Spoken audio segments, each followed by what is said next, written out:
The incomplete, yet one of the most wonderful creations of Franz Kafka, The Trial, is divided into 10 chapters. The protagonist, Joseph K., is celebrating his 30th birthday. On that morning, suddenly an inspector, along with two warders, encroach inside his room and they arrest him. The reason is not known and they are not willing to inform him. Okay. He tries to take help of his landlady and his neighbor, but the attempt is unsuccessful. This arrest is quite peculiar, firstly, because the reason of his arrest warrant is not known, is not being told to him. Secondly, he is allowed to go to bank, he is allowed to go to work. Okay. Thirdly, he is also allowed to call up his lawyer. Now he casually goes to the bank, he comes back, and he decides to ask the landlady and his neighbor if they faced any kind of inconvenience that morning because of him. But both the ladies they deny the fact, and even the neighbor tries to console him. And that day, Joseph K sleeps in a happy mood. Very soon, Joseph K. receives a phone call whereby he is informed that he must be present at the court the following Sunday. He is informed about the place, about the day, but he is not informed about the time of his visit to the court. The day arrives, and K decides to walk to the court since he did not want to bother anybody on his journey to the trial. Okay, so he reaches the place and he finds that nothing seems to look like a courtroom. He finds an apartment there, but he enters the apartment quite reluctantly, trying to find the exact place, and he goes from room to room. He uses a trick that he knocks at every door and asks if there is a carpenter named Lance, just in order to peep inside and see if the setting is of the courtroom. So in this way somehow he finds the court. When he enters there, he is scolded by the magistrate for looking so untidy and filthy. But in the court on the first day of his trial, he appears to be a strong one, and he opposes the judicial system, especially the wardener, the inspector, and the magistrates. They were attacked by Joseph K verbally, of course. Next, K is waiting for his next summon, but he has not been informed about it. So the next Sunday arrives and he himself decides to visit the court. There he finds no one, the place is empty, but he finds different kinds of distractions and very weird incidents happening there. A washerwoman is being molested. So there are a lot of deviations in the novel, small incidents here and there. Next major thing is that K was informed by his uncle to appoint a lawyer or to meet a lawyer. He's an old man called Dr. Hurd. Okay. Now, this old man is sick, but he happens to know each and everything about the case of Joseph K. He tries to help him, and for 6 months, he is there with K, a moral support, but he is unable to do anything, and this connection or this help leads him to nowhere. Even after 6 months of the company of Dr. Hurd, we see that the case of Joseph K is still where it was. K is still confused, still perplexed, and still doesn't know anything about his case and doesn't know anything, any way how he can help himself. Another important episode involves a painter about whom Joseph K was informed by his colleague.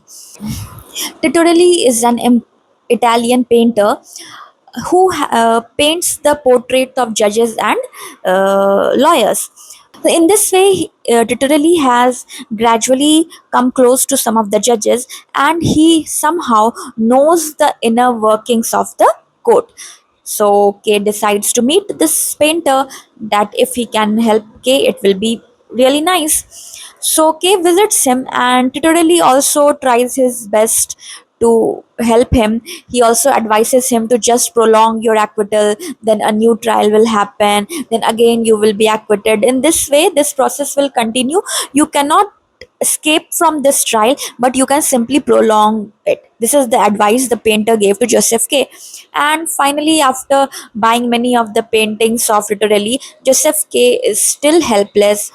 One day, Kay decides to return to Dr. Hurd and complain to him. When he reaches the house of Dr. Hurd, he finds that his nurse is in an uncompromising position with somebody. And this man called Block, he casually starts conversing with Joseph K and tells him that he has been involved in a case for 5 years now and hasn't reached any proper conclusion yet. So you also should not expect any conclusion from your trial. The lawyer also answers Joseph K. With the same advice, saying him that you should not expect any kind of significant progress in a court case. Another day, Joseph K. was told by the president of the bank where he works that K has to escort a business client through a church. All right, and Kay had been appointed for this job since he had a keen interest in art and architecture. So Kay agrees to do this job. He visits the church and finds that the church is empty. He is wondering how can the sermon begin with only one person in the church, so he decides to leave. As soon as he reaches the aisle of the court, he hears Joseph K hears a loud sound pronouncing his name, and the voice says, "You are being held for trial." Now, Joseph K. is dumbfounded, but he replies that, "Yes, I have been notified about it."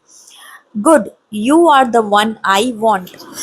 Now, here we come to know that this priest who was present in the church was actually a prison chaplain who somehow arranged for K to be arrested, and the priest tells K that your trial is going very poorly and probably you will be found guilty in the lower court. Joseph K replies that his case is expected to see a brighter side, and this statement by K makes the priest angry. Gradually, the priest becomes quite friendly.